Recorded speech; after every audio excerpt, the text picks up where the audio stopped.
看我妈，你想跟我雄起，我就跟你杠上了。啊，我就要看看是你的阴谋管用，还是我们的正义管用。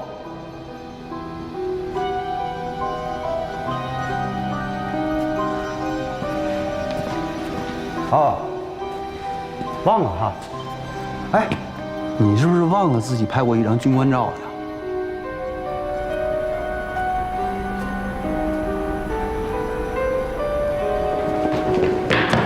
干嘛？别碰我！咱俩保持距离，啊！你说话我能听见。好，联邦，事情不是你想的那样。那是什么样的？怎么了？你还想解释解释呗？又来那招啊？啊？没用啊！啊？哎，一听到发射号手不是你，那脸翻脸就不认人。对了，翻脸不认人这几个字形容你简直太准确了。联邦，如果你真的这么想，我没办法。我不奢求你的理解，但我今天让你知道，全世界不是所有的荣誉都归夏哲所有。我是士兵，我也想得到属于士兵的荣誉，我有错吗？你还有脸跟我听士兵的荣耀呢？啊？就你那几下功夫，把人战友的车给骗了？那实际情况也是，那弹也是坏的。怎么着？我还再感谢你一遍呗。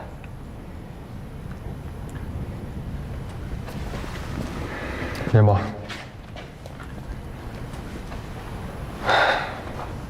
行，别的不说了，我就问你一句：如果你是我，你愿意当一辈子的千年老二吗？你不想出人头地吗？不想吗？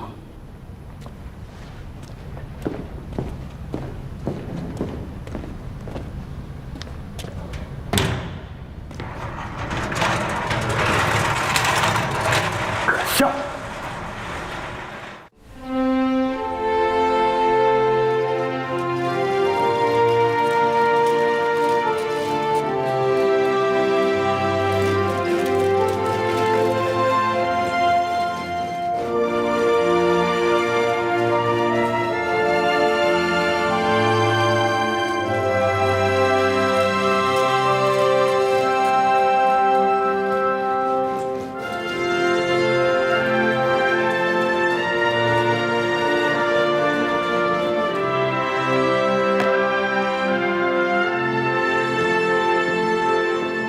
王进到，全力是。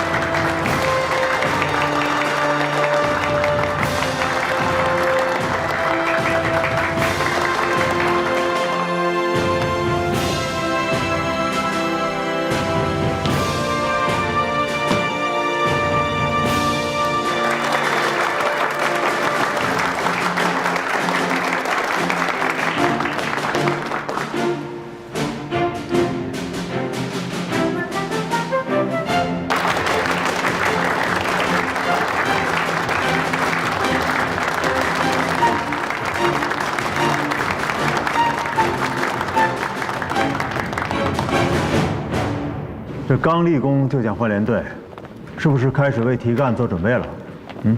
旅长，也不全是。哎，说实话，是，说实话，我已经在战日连得到了最高的荣誉，所以我想继续到更艰苦的小三眼部队去继续磨练。当然，提干我志在必得。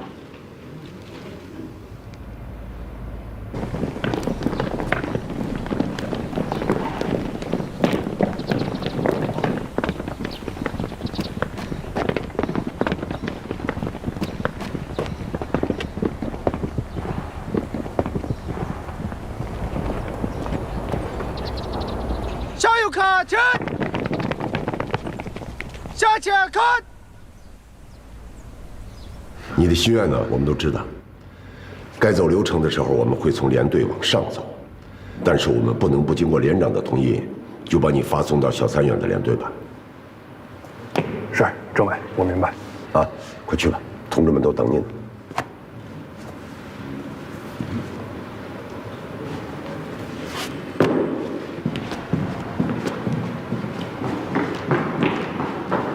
老安，怎么看？有待进步。你呢？瑕不掩瑜，是个人才。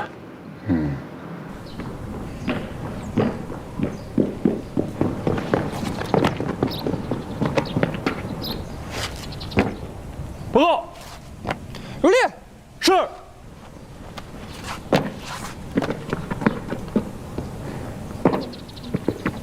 向右转，齐步走。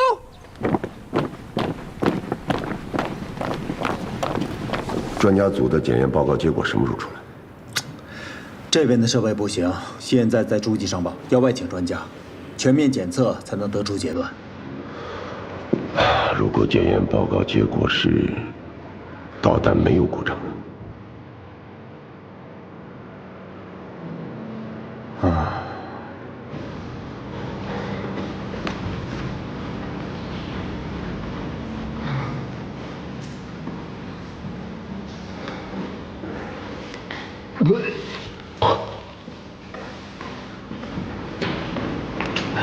怎么了？我这成这样了。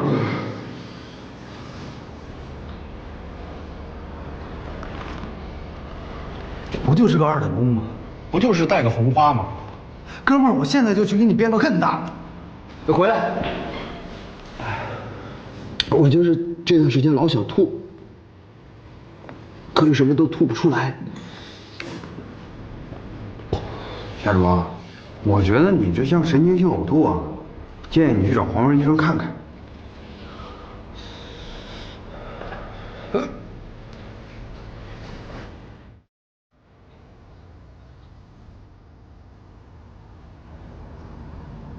夏卓，你要完全相信我，把自己交给我。在接受催眠治疗的期间，你是安全的。好。好。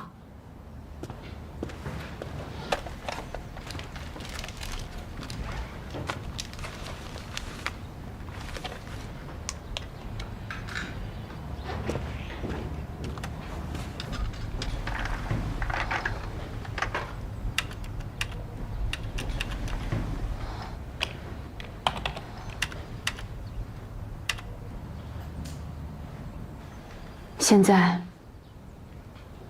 让脑子放空，什么都不要去想，然后跟着我的节拍，呼气，吸气，呼气，吸气，憋气。呼气，吸，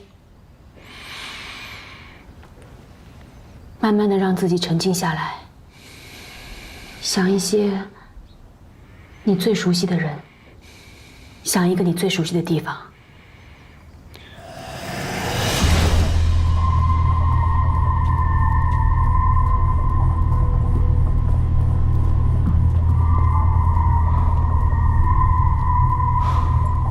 号手就位。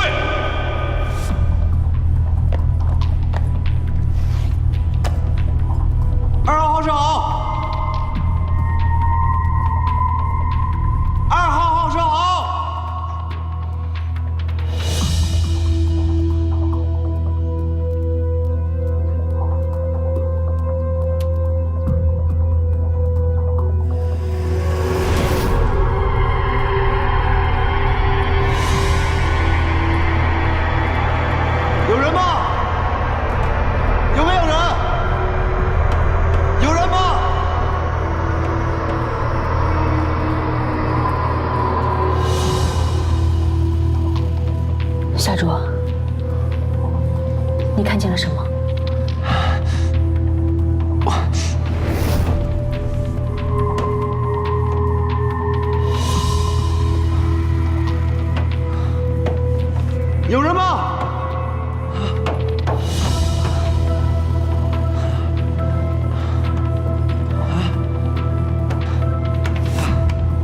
有人吗？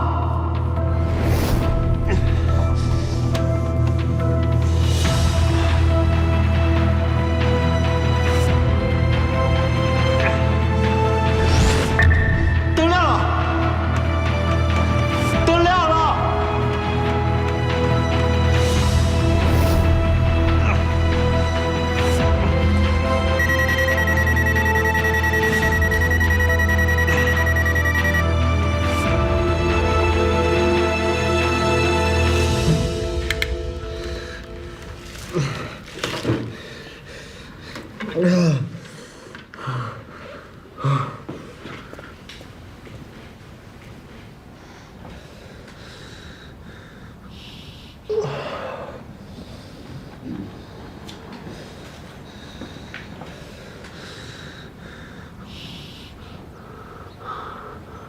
灯亮了，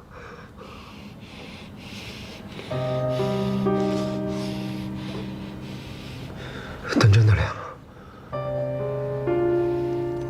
我相信你。灯亮了。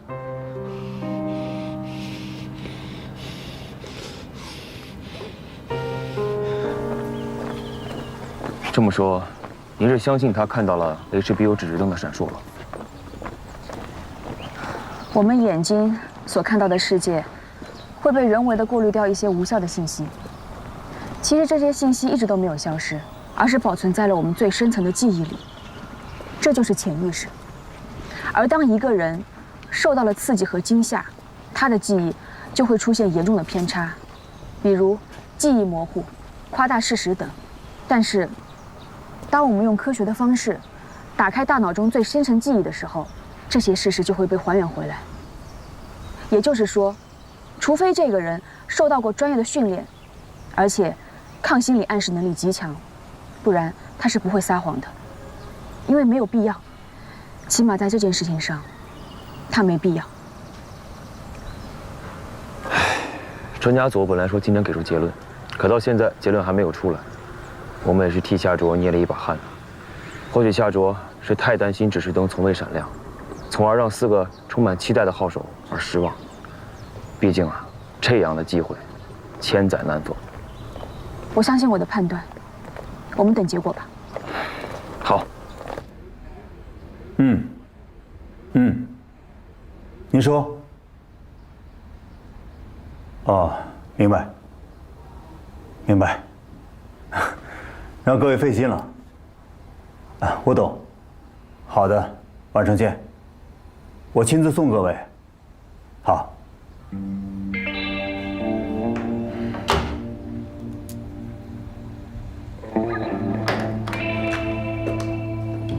喂，接张2年大机库联部。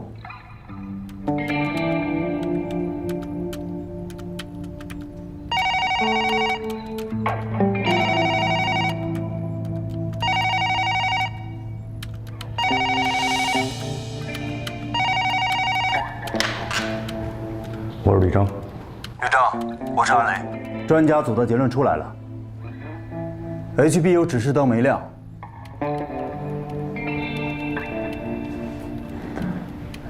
旅长，这是最终结论吗？是，最终结论。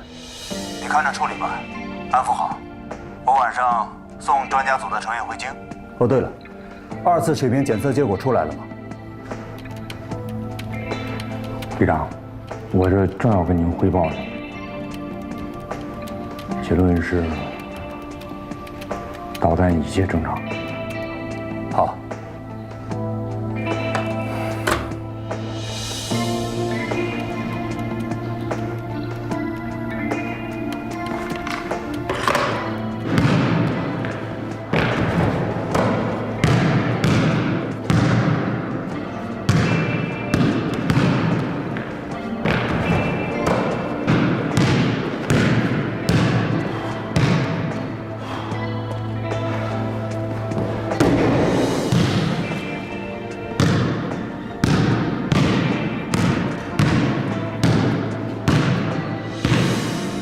班长，我没带过你这样的兵。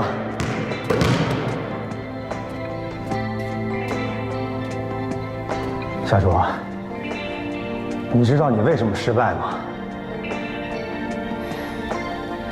院长，我没失败。对，是我们失败了。最强大脑，最强大脑。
闺女，爸，还没睡呢。啊，你不是也没睡呢吗？那个，爸，我想找您帮个忙。不然客气起来了。有什么事说。您能来一趟吗？这日连执行旅第100枚导弹发射任务圆满成功总结大会，现在开始。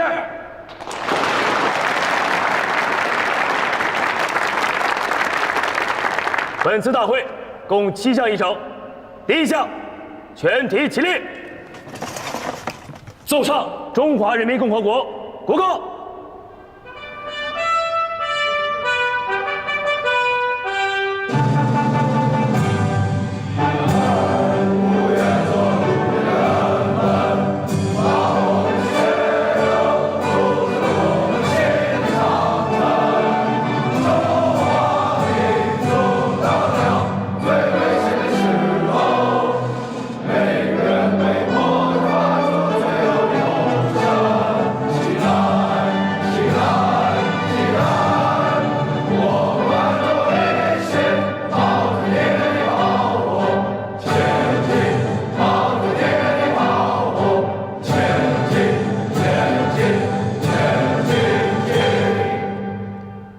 第2项，迎军旗。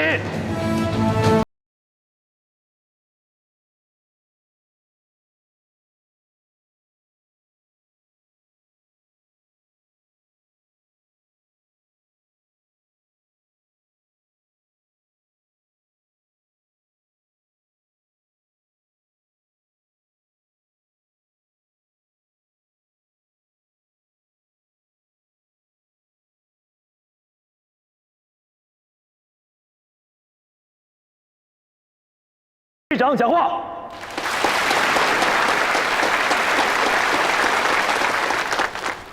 军功章已经颁过了，为什么没有大张旗鼓的颁发呢？就是希望各位都能够戒骄戒躁。部队里已经把你们的荣耀刻在了墙上，挂在了胸前，但我们不能过分的去强调，毕竟立功是军人的荣耀，但不是军人的天职，更不能炫耀。任何一枚导弹的成功发射，都离不开全旅官兵的艰辛付出，离不开各个岗位、各个号位的默默奉献。多少人终其一生都没有机会按下点火按钮，但这丝毫不影响他成为一名好兵。所以，今天的总结大会，咱们不带军功章，咱们不光讲成绩，更要讲问题。第100枚导弹成功发射了，第101枚呢？行百里者半90啊！军功章只是你们军旅生涯的一个重要的开始，任重而道远啊！大家都知道，在这次发射任务过程中，咱们战2连的老兵郎永成同志，为了保护武器装备，眼睛受了伤。上等兵林延邦用过硬的驾驶技术，成功的2次转运导弹，确保了武器装备的安全。还有易子梦同志，为了保护义清小学校舍的安全，排除了一次炸弹危机，避免了流血事件的发生。经旅决定，为郎永成同志记3等功1次，为林延邦、易子梦2位同志嘉奖。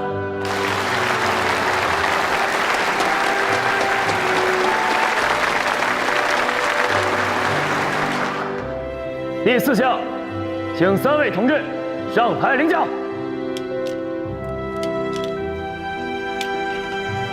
起，向右转，齐步走。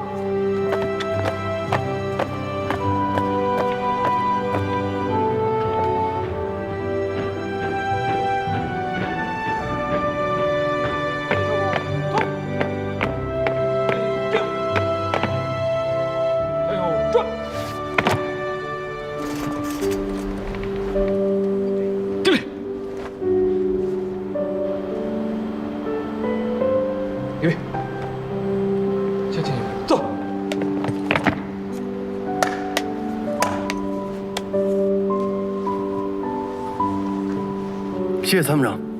加油！祝贺你。谢谢旅长。这里，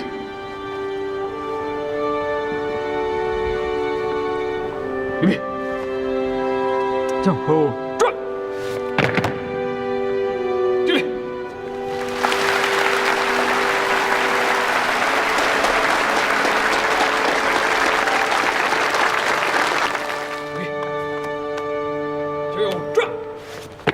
齐步走。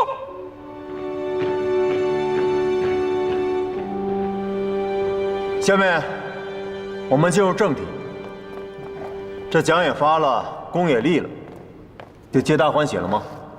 不，这次的发射暴露出很大的问题，总结出来有3点：第一，装备检查不充分；第二，临场处置不坚决；第三，安全隐患不警惕。下面我逐条说一下。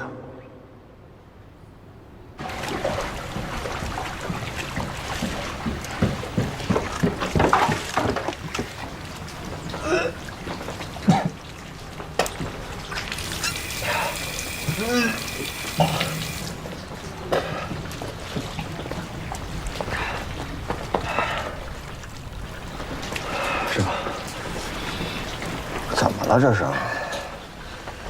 就是有点不舒服。去医院吧。不用，我这是心理疾病。拉倒吧，心理疾病跟呕吐有什么关系啊？我都看见了啊，待机库也吐，你是营区也吐的。不行，我跟连长请假去医院啊。师傅，我休息一会儿就好了。以前发生过这种事没有？没有。从发射以后啊，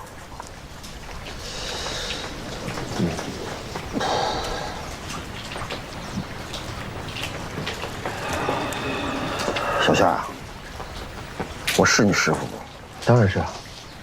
知道师傅当了多少年兵了吗？他师傅26年了。那你知道我当了这么多年兵，打过几枚弹吗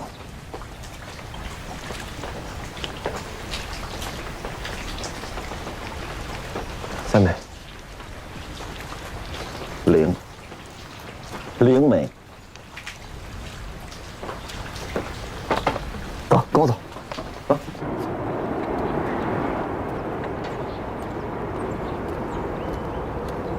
小夏，你在这儿等着，看着我啊，看仔细了。班长，班长，哎，班长好，班长好。那个是个新兵，最近受了点挫折。这样，我给他做一个示范，你让我动一下这个车，你们看行不行？好，没问题。谢谢啊，谢谢，谢谢啊。哪辆车？班长，这辆，就是这辆，这辆，好嘞。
明白了吗？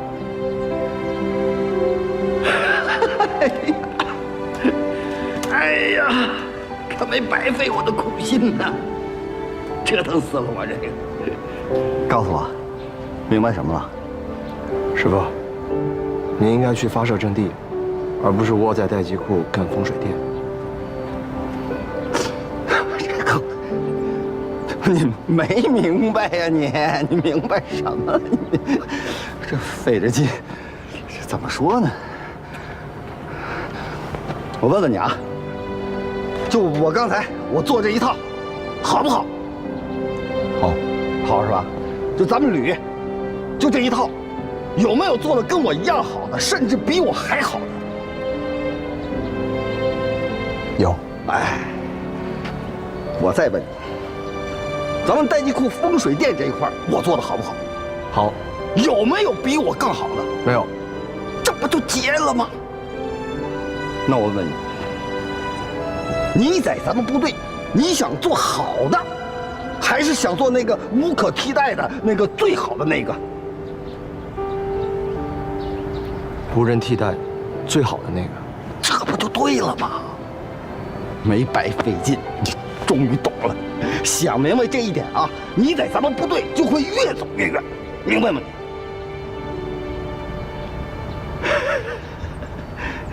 小夏，我知道这件事儿啊，你心里面有委屈，你觉着憋屈。可是我告诉你，这男人的胸怀啊，就是憋着憋着就给撑大了。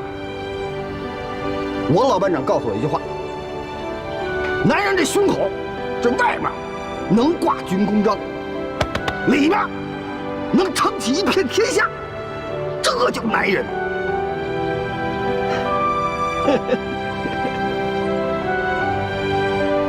师傅，啊，您相信我的眼睛吗？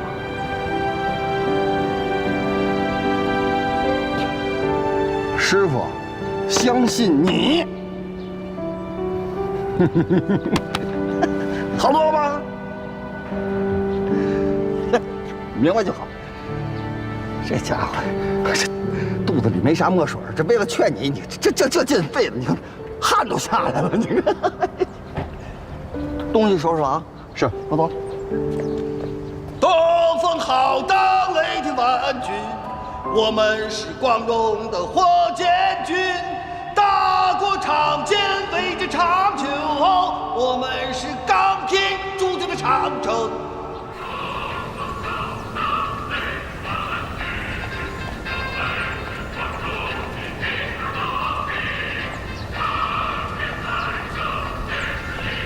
小杨，来过来。哎呦，连长，干嘛去啊？这是？我去危机室，他们电脑老死机。哎，不着急啊，陪我聊会儿天，咱俩聊个鸡毛啥的，好不好？是。小杨大会不错啊，你小子挺棒的啊。这下行了，光彩夺目、璀璨照人的。现在呢，都知道咱们战连有一个叫欧阳俊的了。连长，其实我也感受到了。感受到啥了？光感受到光彩夺目、璀璨照人了吧？我知道你想说什么，但其实我也不想夏卓那个车组是那个样子。可是它真的发生了，是，没错，发生了啊！哎呀，该发生什么呢，就发生什么。夏卓现在啊，很痛苦，总在质疑自己，身边呢又都是这个白眼和嘲讽。你跟他一比啊，你俩呢，一个在天上，一个在地下。连长，我觉得每一个人都要为自己的行为负责任。反正我是这么理解的。如果我现在是他，我不需要任何人的关心，我自己能走出来。是，人们怎么说你小欧阳与众不同，能力强呢？是吧？哎，记得你跟指导员曾经说过一句话，你说你跟夏卓之间，你们不属于同学，不算朋友，不算兄弟，你们叫战友，对吧？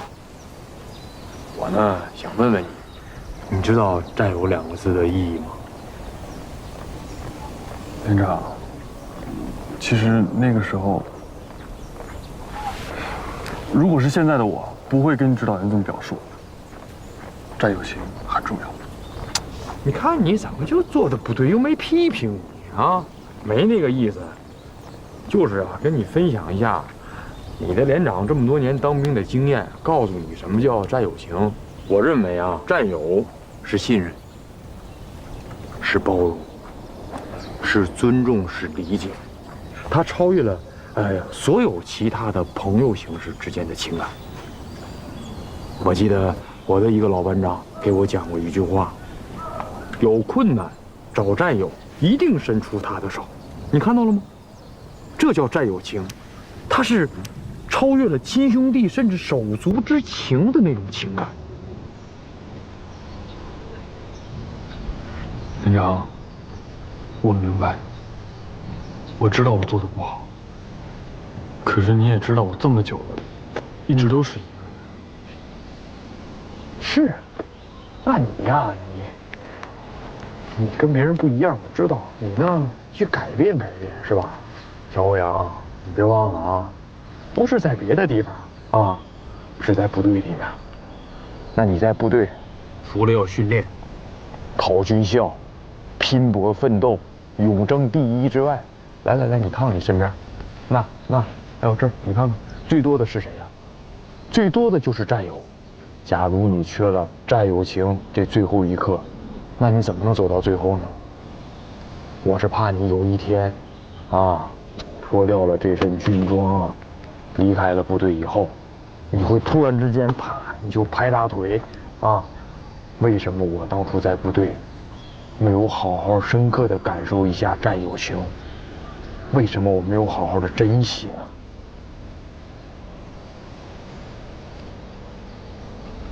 连长，我明白了，我去找夏卓，但我不知道跟他说什么，我也不知道该怎么说。这我也不知道，你想干啥干啥，想说啥说啥。我认为啊，有的时候不一定非要说什么，可能陪伴是一种感受，或者呢某一种特殊的行为，这也有特殊的意义。总之啊，千种万种办法，不如坦诚相待这一种办法。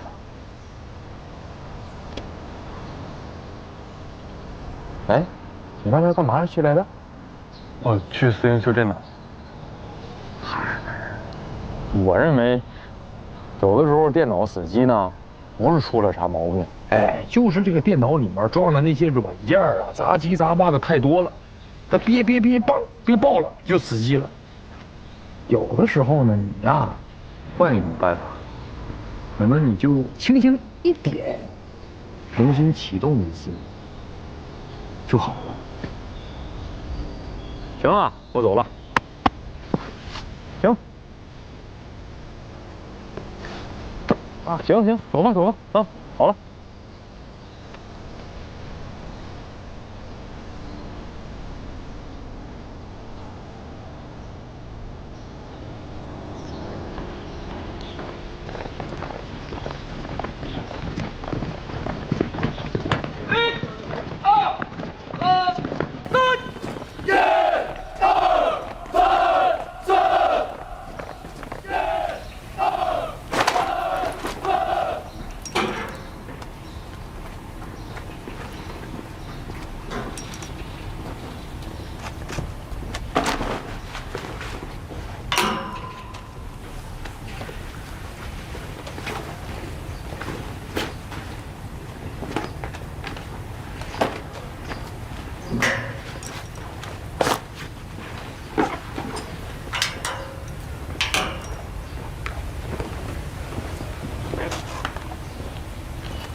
这个是我2等功的奖金，算是对你的补偿。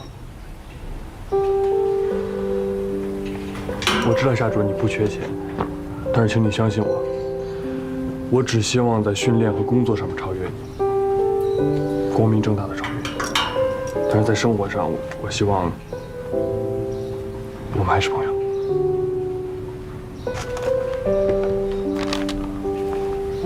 行。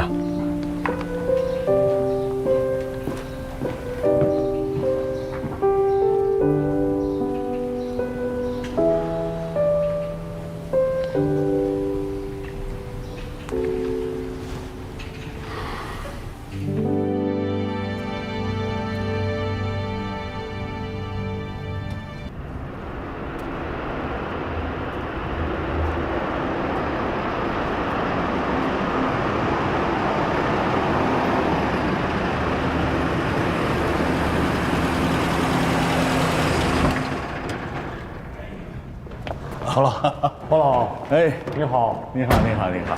对不起啊，没有亲自能接你。哎呀，客气什么，都是公务分内的事儿啊。黄老，你好，总专派您来，我们一定抓住这个难得的机会，跟您好好学习，你一定多给我们指点指点。好，哎，是啊，黄老，您是这个型号的导弹专家，导弹上的所有的问题对您来说都不是问题。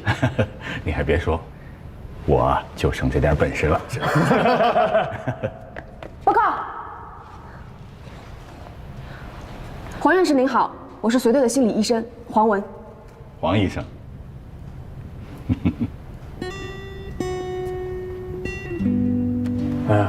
黄老，你看，咱先进去吧。对，黄老您请啊。好了，请。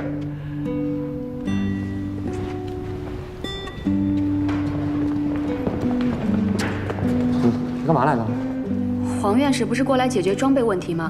我就……是啊，那也不是心理方面的问题啊。但是我也想一起。你想干嘛呀？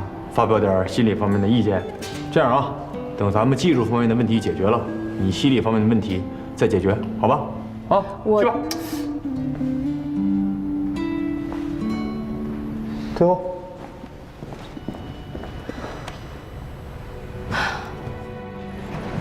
黄老，哎，是这个吗？啊，对对对，哎，谢谢啊。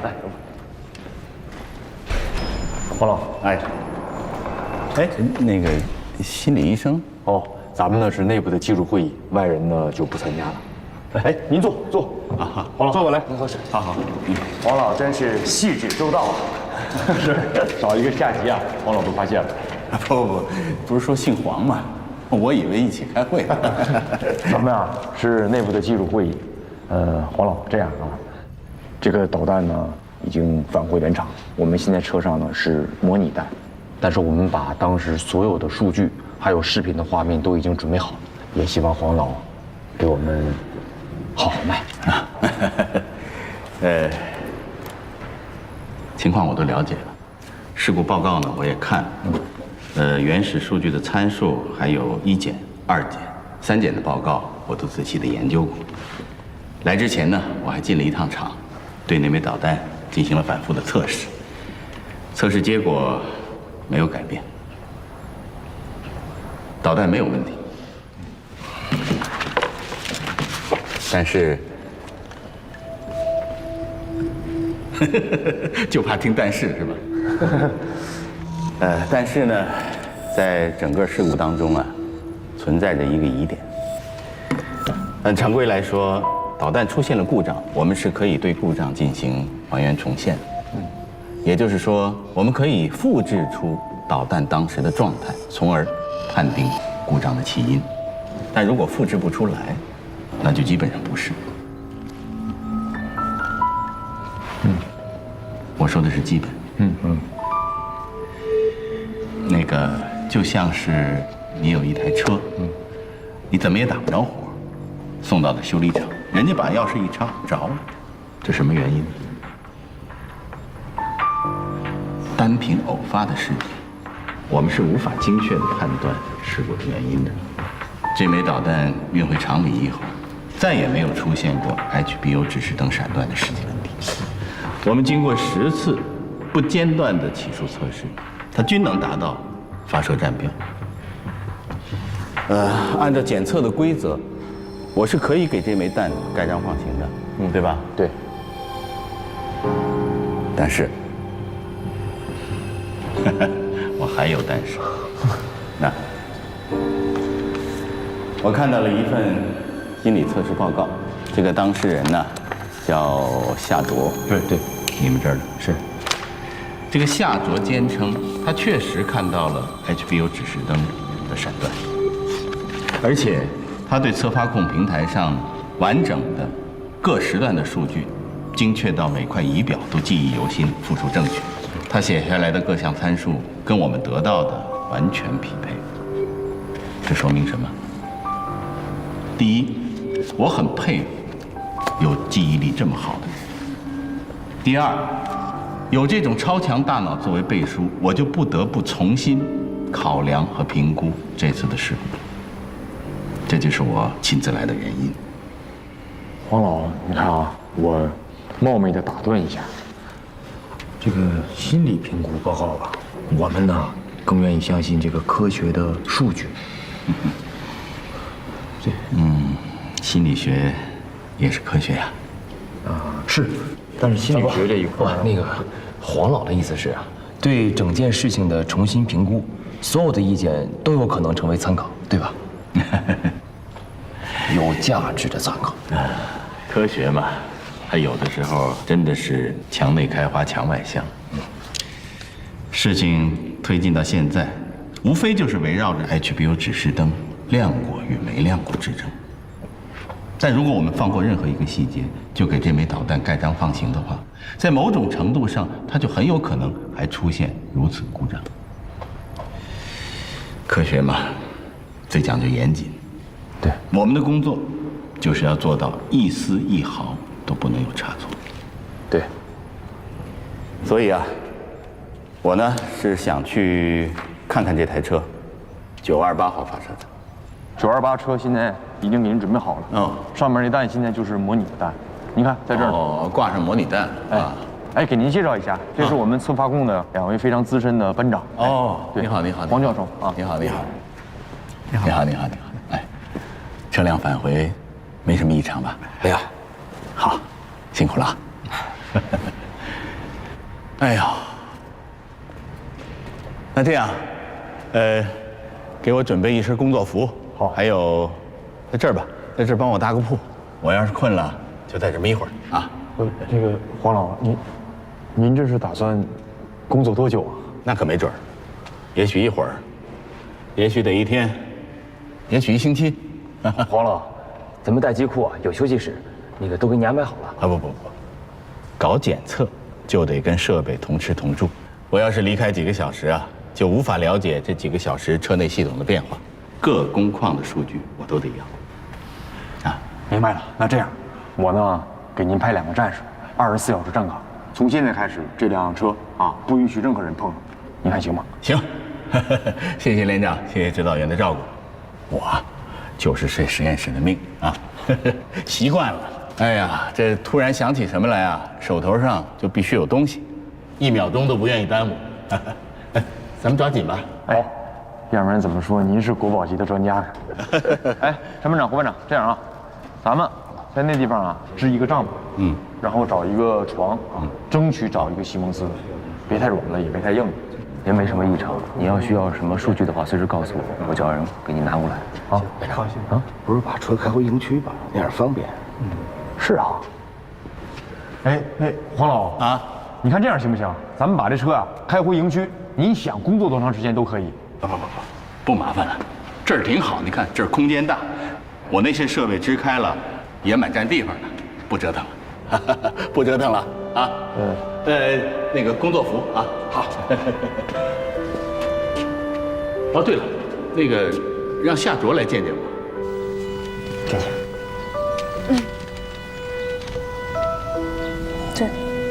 这都是你要买的啊？哎呀，一冰姐说给我介绍个大单，一开始我还不信呢，真大呀！现在信了吧？现在更不信。这也太多了，这我垫付不起啊！不用你垫付，我给你，多退少补。妈呀，你当兵了，你是要开小卖部啊？这是第一单。哎，你联系这个琴行啊，跟老板说我要这个型号的琴啊，你一定要叮嘱老板小心一点，把它包好了，别碰坏了。这把琴很贵的，3万多呢。3万多，3万多！哎，我的老天爷啊！我那车才6000块钱，你这3万多。哎，这把琴代购费怎么收啊？琴就不要你钱了，那我们这该赚的赚，不该赚的不能赚呀。我们货郎有我们货郎行规呀，是吧？这一单够了。哎，这里面有5000块钱。哎呀，你别那么客气，你就下次再给我嘛。哎呦，不是，这里边有汇款人，还有地址，信息我都写好了，你寄给他就行。行。还有什么？还有，梁洛老师的事情，他最近一直没有回我信息。梁洛没回信息？哦，好，懂了，给你带个话呗。您说啥？是什么想他呀，还是什么呀？你就问他，为什么没有回我微信？哦嗨，我跟你说这事儿真不怪他，就是我们那个地方呀，信号特别的差，它有时候有信号，它有时候好几天就都没信号了，就一阵儿一阵儿的。然后这次不是那个什么叫什么山体滑坡吗？那基站就坏了，坏了以后就彻底没信号了。对，这样。哎，那你跟他说回不了信息，给我写封信，行吗？还挺浪漫。行，带封信。哎，那我给你拍张照片吧，我回去发给他看。哎，拍照干嘛呀？证明你是真的呀，我没撒谎呀，是不是？哟，还挺上相啊。给我看看。来，怎么？别乱发，我穿着军装呢。哎呀，懂。那个，把钱结一下吧。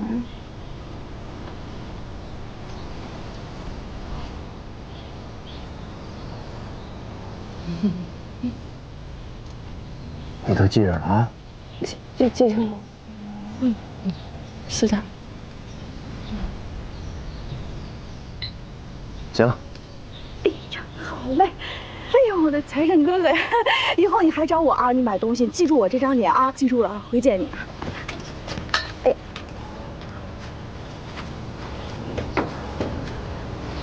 这人把事情给办好。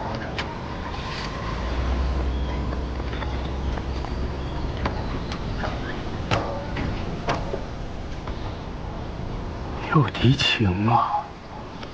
什么敌情？哎呀，那你这黑烟，什么玩意儿，滋溜一下就过去了？没事，没事，没事。耶，还藏着掖着呢，这不小货郎吗？还都认识啊？哈哈，都认识。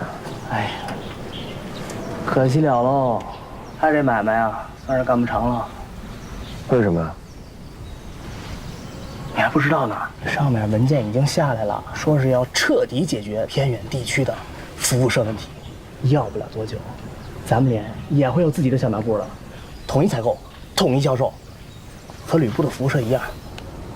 啊？那这小货郎怎么办呀？哦，这倒也是啊，这要不说呢。哎，净聊吃喝了，差点给忘了。连长让你马上去一趟待机库，车就在。早说呢，车就在外边啊。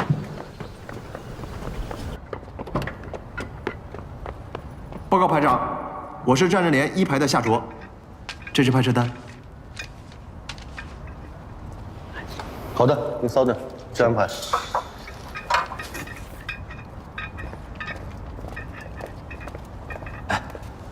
夏卓去待机库干嘛？哎，这还用问吗？肯定是 HBU 指示灯的事儿。哎，这事儿啊，既然把咱们连搅和得够呛，连长和指导员天天蒙在待机库里，回都回不来。我就在想，灯怎么就能亮啊？对呀，哎呀，真是无奈啊！我前天去小卖部，人家小卖部的人都问我，你们连的人最近是怎么了？一天天魂不守舍，忙东忙西的。真是。你们说什么呢？来，离我近点说。没有。来啊！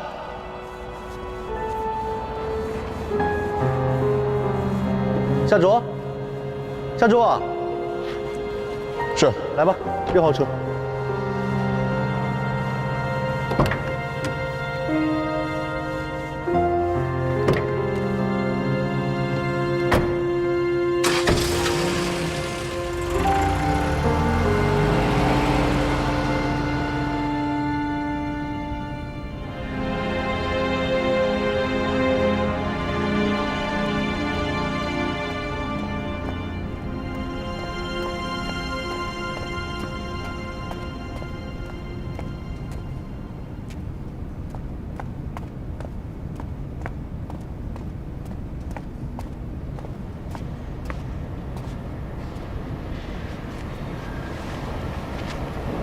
夏卓是吧？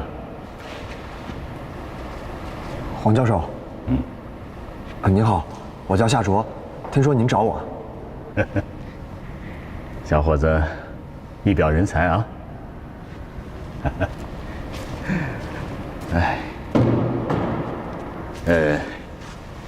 你是学理工科的？是。计算机专业？是。我看过你的比赛。那都是过去式了。棒。怎么想起当兵了呢？说来话长，之前见过一次实弹发射，觉得挺酷的。这当兵的感觉怎么样啊？挺苦的。有意思。我呢，虽然不是当兵的，可也跟部队打了一辈子交道。听到的回答基本上都是不苦、不累、不想家。实事求是嘛。好，我喜欢你的直率。你还不知道我是谁吧？听说过。您是总专来的专家？是工程师还是教授？我叫黄立，立正的立，是这枚东185的总设计师。首长好。我不是什么首长，你叫我老黄就行了。这样不太好吧？显得没礼貌。叫黄老还行。好，随你便。你也别紧张啊。我呢，请你来，主要是想跟你好好聊聊。另外呢，你能不能帮我还原一下那天的操作？可以。来，一只乌鸦飞呀飞，飞到大西北，西北没山又没水，不知多后悔。哎，怎么？人家那歌里吧都是孔雀东南飞，您怎么来一乌鸦西北飞呀？你懂什么呀？啊，这叫原创歌曲，是我叶子萌自己作词作曲的歌。好好听着得了。好，懂不懂什么叫原创？一只乌鸦飞呀飞，飞到了东北。你他妈疯了！谁让你到训练中心弹吉他的？这大中午的不是？大中午也不行。谁允许你来的？还有你这个手，你不怕畸形了啊？你手畸形了怎么干好手啊？啊？你侧发控点火，你都得用这个手。班长，不是我要来的，是他们俩非得拽我来，说我这歌写得好，作词作曲好，说我这歌名更好。乌鸦的心情是怎么样呢？就你写那歌，大妈广场舞的调儿。谁的歌像广场舞？谁的歌像广场舞？还撒谎，你还撒谎，人家都觉得你歌像广场舞，你还撒谎，啊？哎，不是，广场舞，你说他歌像广场舞啊？广场舞怎么了？广场舞俗。哎，谁告诉你广场舞就俗了呀？你知道国外年轻人才上广场上跳舞去呢，知道吗？我告诉你，广场舞高手如云。什么伦巴呀、恰恰呀、快四啊、慢四啊、黑泡泡什么都有。野狼早就天天跳广场舞啊，他就爱跳广场舞，他就每天给我发广场舞视频，很开心呀。班长，我嫂才多大年纪，他去跳广场舞了？广场舞跟年纪没有关系。哎，不是班长，我前2天我刚看新闻，说这男女最好别跳广场舞。男女跳个舞，男女跳舞又不是男女一块洗澡，怎么就不行了？你们这才来部队几年啊？你们待时间长了，你们的爱人天天在家里，一年能见几面？你能每天陪着他吗？他跳个广场舞，他愿意跳广场舞，他开心，他能交到朋友，他愿意爬山，他愿意跑马拉松，只要他开心就可以。我就不爱听说广场舞。王班长，哎，连长叫你。好，来了。耽误我时间，你们没人地儿唱去啊！啊，你这手养好了再唱，啊！班长再见。是班长，再见。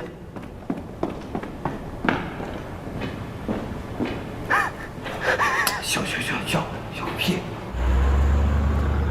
咱们战刃连的基本情况就这些了。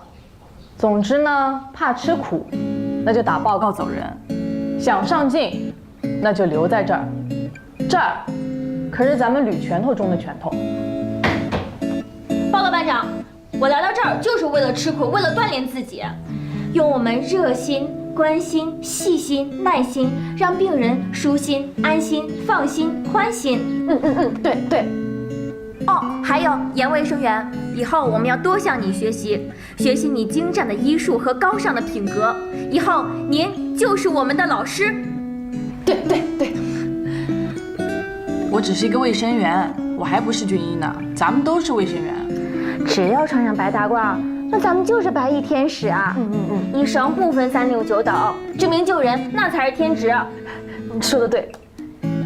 我呀，就比你们早几年来这个部队。那早1年也是老兵啊，这老兵就是老兵，班长就是班长。以后咱们这儿不用再孤单了，3人行必有严卫生员。说的对，来哦。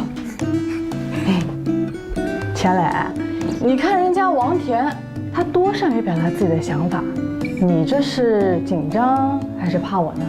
没有，班长啊，主要是我嘴笨，然后知道。平平。啊，来新兵了。你来干什么呀？我都。没事。哎，啊，别走，你来的刚是时候。来，过来。干嘛呀？进来。不是我不好意思。来嘛，不好意思什么？看啊，我给你们隆重介绍一下这位老兵林安邦。不老，年轻啊。把他那帅气的脸孔给我记下来，以后他来看病，先喊我。我要是不在，等我来。为什么呀？为啥呀？因为爱装病啊，爱当志愿者啊。给点面子你。走吧，带你们看下输液室。是，待着啊。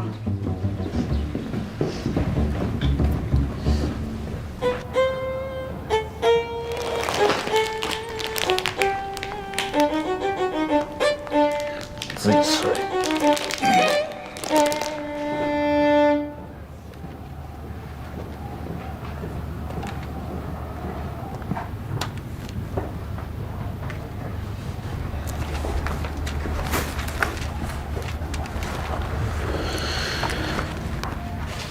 哎，欧阳，你不是考学吗？怎么连考研的英语你都学呀？这你就不懂了吧？我要是能把考研英语弄明白了，考学的还用说吗？不愧是百发百中的好手，牛！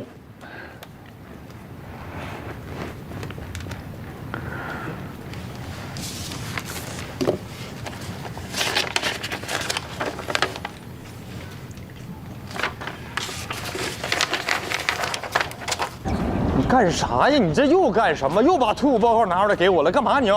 这不是去年没批吗？是去年没批啊，那就搞得像今年我就能批似的。你这闹！连长，我到年限了。哎呀，我知道你到年限了啊。老杨啊，咱们连今年有2个1级士官长都要退伍，是吧？对咱们全旅全连那都是一个损失。你作为我的老兵，我们连的中流砥柱，你呀配合点我的工作。不是连长，我到年限了，这该退伍了。你要干什么呀？哎，我这么跟你说，咱们连刚刚完成百发百中的发射任务啊，全连上下沉浸在喜悦的这种氛围当中，立功的立功，受奖的受奖。旅里面呢，过2天还给咱们连批一个集体功。你看我10天8个月没洗澡了，好不容易从代气库呢。我出来缓一缓，呼吸点新鲜空气，我放松放松。你说你就把这东西给我拿过来，你要干什么呀？回！行。不是，连长，我这次是铁了心了，谁说的不好使？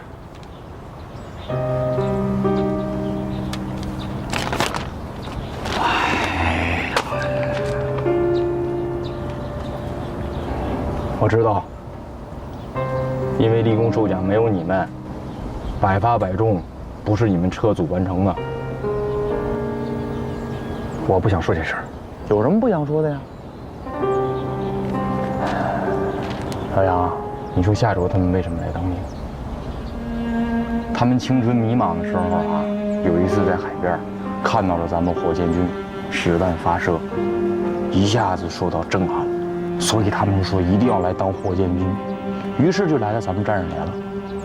咱们旅里面有4个大宝贝，名字我不说了，这4大长老也在咱们战士连。他们为什么来啊？是因为看到了你杨万金、杨一指的发射，他们才来的。我知道这些，可是那又管什么用呢？什么事儿啊？想开点。去年咱们旅好几次实弹发射任务，你看看你连长我，啊，当兵10多年了，也就打过1枚弹，那玩意儿有多金贵你不知道啊？换成954步枪，哎，你要是打子弹，你想打多少打多少，我们让人打到吐。可是那东西一打2个概念，那不能当饭吃，说打就打吧。我没有当饭吃，可是那机会本来就是属于我们的。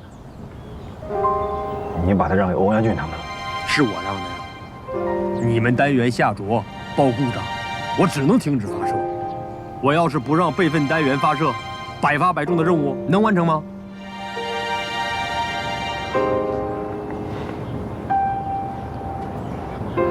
行了，我呢跟你说点实话啊，其实我压根儿就没想着让夏卓打这枚弹。他跟我说了，他不想在部队干，干完2年走人。我能把这么好的发射任务交给一个不想在部队干的人，我培养他我干什么？可是我没有办法呀。民主推荐，把他给选出来了，那就打吧。可是你们车组偏偏又出现故障了呀。那不是我们车组，那是他。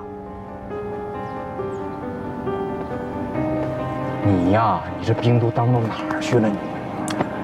我跟你说，行了，拉倒吧，咱俩今天的谈话啊，到此为止，哪说哪了。你这个退伍报告，我肯定是不批。如果呢，你越级打报告，上级要是批准同意了，我就祝你前程似锦。拉倒吧。不是连长，别说话了啊。老杨，我再送你一句话啊：一个车组协同作战，你是车长，出现问题了，勇于承担责任，别说这么多理由。我没推卸责任啊。想明白再跟我说话。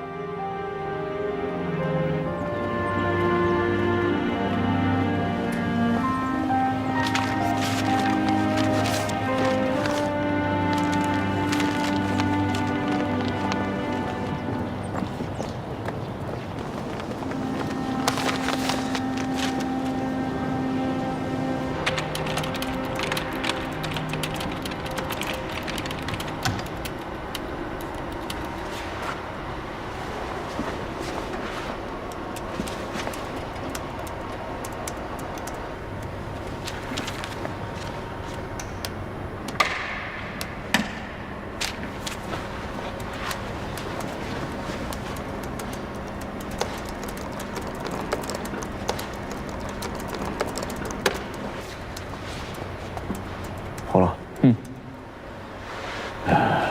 小夏，这程序真是你做的？是我跟另一个战友。啊，欧阳俊是吧？是。您知道他？我对你们俩都有所了解。你把这个原始的程序架构调出来。是。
哎，你这干啥睡跟死猪的觉不行？哎呦，干啥这是？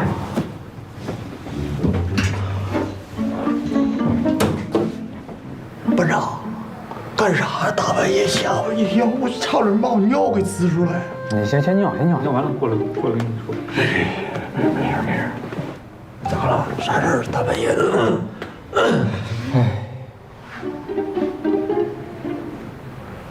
这咋了？这是啊？有点说不出口。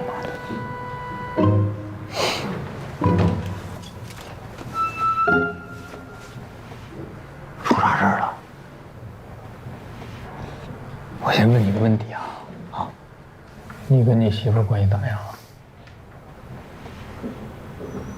按道理挺好的。啥叫按道理挺好的？好就是好，不好就是不好。怎么叫按道理？这怎么说的？挺好的。那你这老不回家，你媳妇儿也跟你好啊？那咱去人家不都这样吗？那不抱怨呢？就哄呗，安慰呗。那他也能理解啊？那有的时候也不理解，也吵架，就那么着呗，那能咋办呢？咋了呀？我出啥事儿了？啊？算了，不说。别呀，班长，这干啥呀？大半夜的，你这是冲我这一来，戴个墨镜，这出啥事儿了？你嫂子啊，跟人跑了。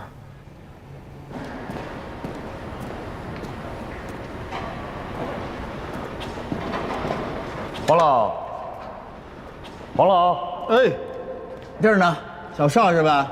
黄老，来过来搭把手。到车底下去了。哎，黄老，来，您这腿脚本来就不好，可得注意啊。哎，我钻到车底下，怎么知道这线路有没有问题呢？来，黄老，给您带了夜宵。哎，别放这儿，这有图纸。哎，你拿那儿去。好。来，黄老，哎，黄老，您吃完夜宵就早点休息吧，这也不早了，咱们明天再弄。哎不，年纪大了，习惯晚上干活，安静啊。哎，夏卓呢？刚才还在这儿呢。这臭小子，我找他去。不用，他一会儿就回来了。啊，行，黄老，有什么事儿您用对讲机叫我，今天我值班。行，黄老辛苦。哎，你辛苦，再见。哎。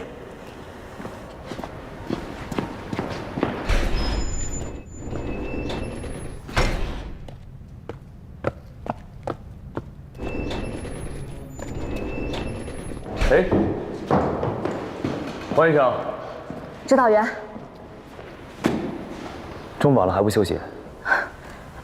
我正想跟您说呢，士兵心理干预系统要进行首轮测评，明天我就回基地医院了。这段时间采集到的数据非常宝贵，打扰到你们了。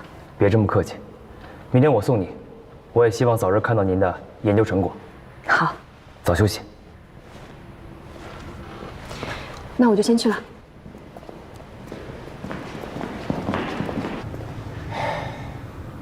证据确凿吗？啥证据确凿吗？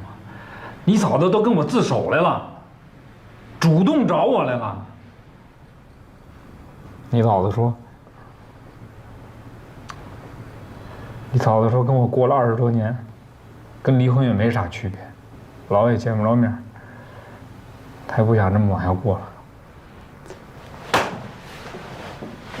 哎，不是班长，这你呀，你先别这样，这没准是嫂子说的是气话，气你的。啥气话呀？这叫气话。你瞅瞅，你说这俩人亲密的，那小视频传哪都是。你看俩人跳的，你瞅瞅。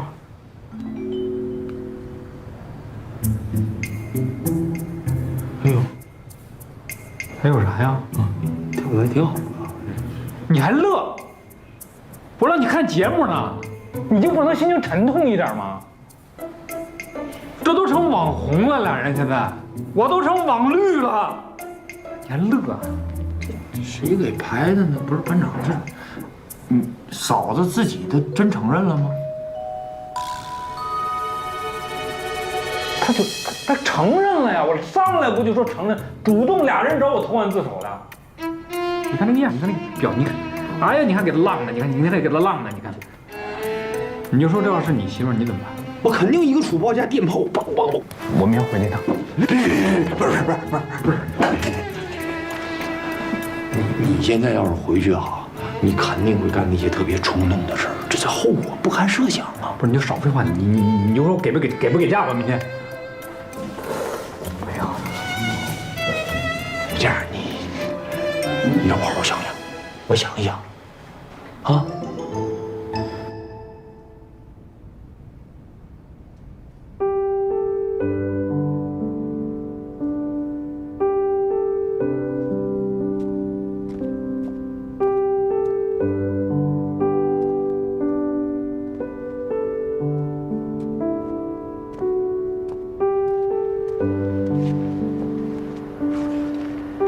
好了。哦，回来了。去看发射留存的视频资料了。是。有结果吗？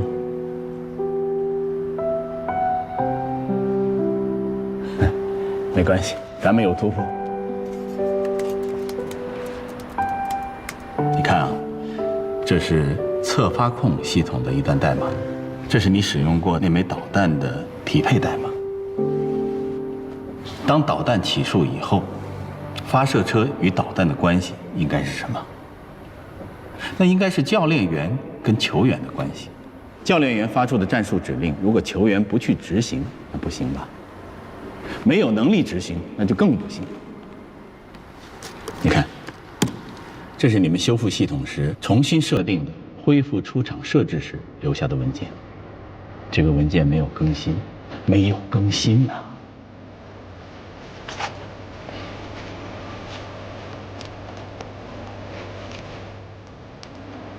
没有更新，导致车辆无法正确的识别弹体，致使一部分数据可以交互，一部分数据不能交互。